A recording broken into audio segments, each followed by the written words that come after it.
G'day ladies and gentlemen, welcome back to the YouTube channel. How are we all doing on this lovely, lovely evening, man? It is like 30 degrees and goodness outside.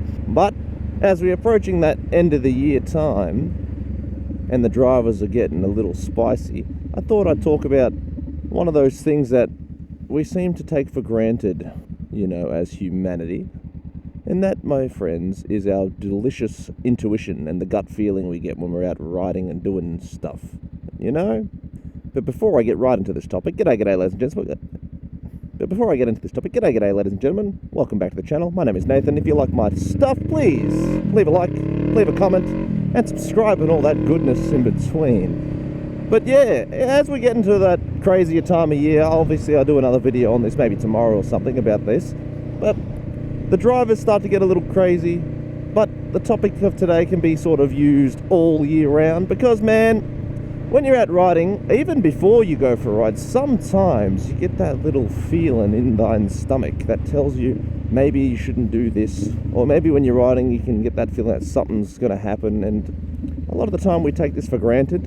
And I'm here to tell you, man, maybe you should start listening to your gut just a little bit more, because I can assure you, sometimes there's almost like there's this otherworldly force that just tells you maybe you shouldn't do that. And for an example I'll give you, I had a mate who had his Ducati 899, alright? And he wanted to go for a ride, and every fibre in his being was telling him, you know what, today is not the day for this, maybe you should just hold off a little bit. And he goes, nah, that's crazy, why would I do such a thing? I just want to go for a ride. And he went out for a ride, and then he went to the inner suburbs, which is notorious for being a little bit more, you know, spicy when it's amazing drivers. And he got to a certain point where he's like, all right, I should go back, but I want to go to McDonald's. But so I don't really feel like I shouldn't do this. And you know what? You can sort of see where this story is heading. He decided to push forth, even though every fibre was telling him otherwise. And the poor bastard got into a head-on collision and almost offed himself. Fortunately, he's okay. I think he's still moving around in a wheelchair and everything, but he lives. But the point being is, he had everything against him. And in fact, even before he hopped on the ride, he was going to wear his Kevlar flanny. And something was like, if you're going to go, at least put your gear on. And he did. At least he decided to listen to that one, man. And you know, unfortunately for him, he did get into a serious crash. And he got very injured. In fact, even the doctors don't know how that man survived. But the fact is, he did. And every day that goes past now, he goes, I don't know why I decided to go. I don't know why I didn't listen. But he did. He did go for that ride, and now he's injured, and then he's forever facing the scars of the situation. But sometimes, what I'm saying is, you get these little feelings. Whether it might not even be you. It might be your missus. It could be your partner, your boyfriend, whatever the hell you're with. They might go, listen, I have this bad feeling, maybe you shouldn't go out today. And then you go, shut up, it's fine. Now look, you might be completely fine, even with those, you know, worries in the back of your mind. But sometimes, I'm just saying, something might happen that might make you go, you know what, today is not a day I think I'm going to hop on the bike. And even I've had these moments where I'm like, I shouldn't do this. I might have even had a bad dream. Like, I remember once I had a bad dream about riding the bike in a storm around the mountains and then coming off the bike and getting impaled on a branch. I know it's crazy as it sounds. And then a week later, my former mate, who didn't have a bike at the time because he hadn't got one yet, decided, let's go to the mountains during the storm for a cruise. Now, he was in his car and I was on the bike. I'm like, oh God, I don't know how I feel about this. Now, I went with him, but I decided to take it incredibly easy, because if a tree falls down or a branch hits you when you're going fast, it's still going to hurt just as much.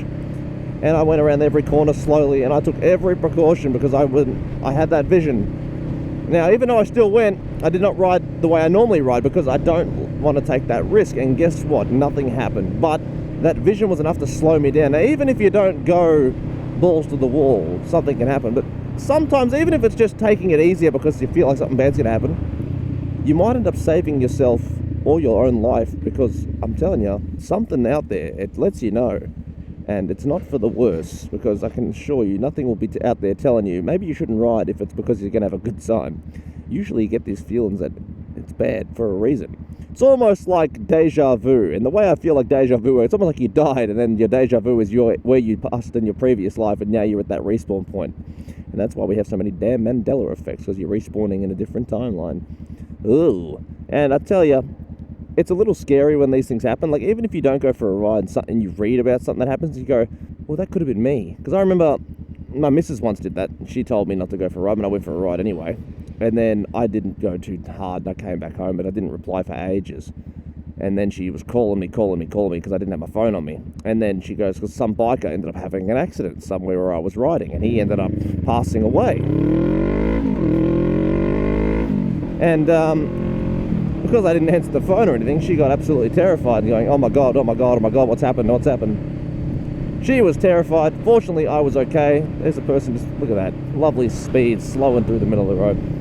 But, you know, some people worry for you, and that's a good thing, all right? You should have people that care about you in that regard, that make, you know, that's not what I'm trying to say, that worry for you, that make you feel, you know, appreciated and stuff like that. But sometimes, man, it's better to just miss out on a ride if something feels wrong, unless you really have to go, and even if then, maybe take it a little bit tamer, because I'd rather make my ride back alive or slower, or not at all if I'm feeling off. Because even if nothing's going to happen, sometimes when you have that inkling that something will go wrong, it makes you sort of a bit more paranoid and then more likely to have an accident. And you don't want to see that happen to you or your friends. And dude, I can assure you, sometimes it's better to just miss out than have that inkling that something's going to go horribly wrong. Because the lovely human body likes to have that sort of paranoia where you go, well, what if something does go wrong? And then you're hyper-vigilant about absolutely everything. And then all of a sudden you make a mistake because you're over-panicking. It's the same mentality as when you go, you know, this is a brand new car or a brand new bike or a brand new guitar or something fancy, and you do everything in your power to prevent yourself from damaging that object. For example, when I bought this bike, I took so much care of it just to scratch it in the first week, because I went to wash it, and just as I was putting it away, I lost my balance as I got on or off the bike, and I kicked it with my boot, and my boot had a bloody stone, and I scratched the hell out of the petrol tank. And that's my point. It doesn't matter how much you care or how much you try to prevent something from happening, you will damage it. I mean, look at this dent in the tank now. Now I don't care so much, and guess what? I've had less issues and less chance of damaging the bike now that I'm less vigilant about trying to protect it. And it's the same with your own person. If you take too much precaution to try and protect it and do everything in your power to defend something, unfortunately life has a wonderful way of working around that and then being like, oh, well, you tried really hard to not let this happen, but now you're going to destroy it, scratch it, or do something. And the same is with your own safety. If you try too hard to not get hurt or try too hard to not get sick, I can assure you that one day, and you will never be able to predict when, something's going to happen, and it's going to be way worse than you could have predicted at any other point in time. And it's unfortunate, yes. Preventable, also yes. But sometimes being too cautious is also bad. But I'm going off more about that. When you have those gut feelings that tell you maybe don't do something, you should probably listen. And I can assure you that missing a ride versus breaking a limb or paralyzing yourself is preferable. And it's not preferable by a little bit. It's preferable by a lot of bit, I can tell you. Because paralyzing yourself sounds like a bad time. Breaking bones takes 6 weeks at the minimum off your schedule. And that's just to get the regular injury healed. You still got to do the rehab and all that garbage. So I remember when I broke my ankle, it took me 6 weeks to start being able to put pressure on it. And then like another 2 months to actually get back to normal action. Same thing when you ride, man. If you come off the bike, now even if you come off the bike, you might get yourself some PTSD, which is an awful time, I can assure you, because then you might not want to hop on the bike at all. Much like that friend of mine who had that crash, he doesn't want to ride anymore because he goes, that crash was so bad that he doesn't even want to touch a bike anymore because he doesn't want to get injured again. And look, it's a shame because I wanted to go for a ride with him, but at the same time, I understand. I don't want the poor boy to hurt himself again. And if you're too scared about hurting yourself, you're going to hurt yourself again, because there's that fine line between too much caution and not enough. And when you've got trauma about it, you're more likely to go in that realm of too much caution and then hurt yourself again. So all I'm asking, ladies and gents, is just take a second, listen to your gut. You might even realize, like when you're lane filtering or lane splitting, God forbid, if you're going at a pace and you sort of go, something's not right here, and then all of a sudden a car pulls out in front of you, well, there's your inkling. You got your early detection system. Humanity is strange like that. Whether it's we see something very minute in our brains, just subconsciously clock it, or we have some other sixth sense that just happens to predict the future. we can never truly tell. It's a real strange thing, intuition, but something's there to tell you maybe calm down or maybe don't do something. And if you don't listen, I can tell you it's usually an unfortunate lesson. And as my father says, if lessons aren't expensive or painful, then they're not lessons at all. And it couldn't be more true, because if you're not paying attention to what's happening in these scenarios, oh, you're likely to get stung by the leg of the nature's law and Murphy's law and whatever other law is around. And I just don't want to see anybody not listening to certain things and then going. Now, I know some people are a bit more religious or spiritual and they pray these things away. Now, look, if that's what takes you a second to do it, hey, it might even save you. It's a little bit like the old theory, the burnt toast theory, that my girlfriend loves to remind me about. If you're unfamiliar with the burnt toast theory, let's say this. We've got two timelines. You've got one timeline where you burn your toast, and then one timeline where you don't burn your toast. In the timeline, you burn your toast. You get a little pissed off, so you take a second, you either make another one, or you're just like, crap, so you got to do some stuff, and then you have your breakfast and leave. Nothing happens. But in timeline A, where you didn't burn your toast, okay, you go outside, you do your thing, and all of a sudden, you get into a horrible car crash and you end up perishing. Why? Because those 2 seconds that you were late before with the burnt toast, obviously that car didn't drive out because you weren't there. But in timeline A, where you were there, bam, you've now had an accident and it's over. Game over. End screen, you know what I mean? And that's a little bit more on the extreme side of things, yes.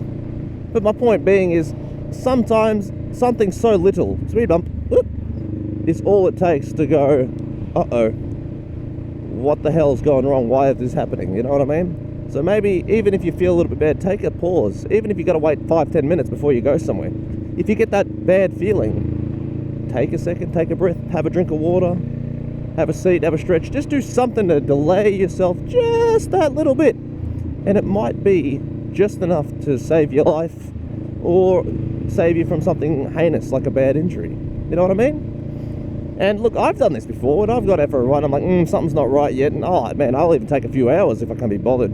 Or I might get distracted and do something else at the time being. And you go, you know what? This was a good idea, because now I don't have that bad feeling anymore. Like, there'll be times where I'm hopping on the bike and you almost get like an adrenaline rush. You go, something's not right here. And then I'll roll my bike out and I'll go inside. The same thing happened when I bought my bike. I got it, I didn't even take it outside. I went, you know what? I'm going to just leave it in the driveway for a little bit and I'll go out later, because I just don't feel right now. And that might be just because of the adrenaline of getting a new bike. But when I bought my first car, I didn't listen to this feeling, and guess what? An hour in, I got T-boned by a lady who ran a red.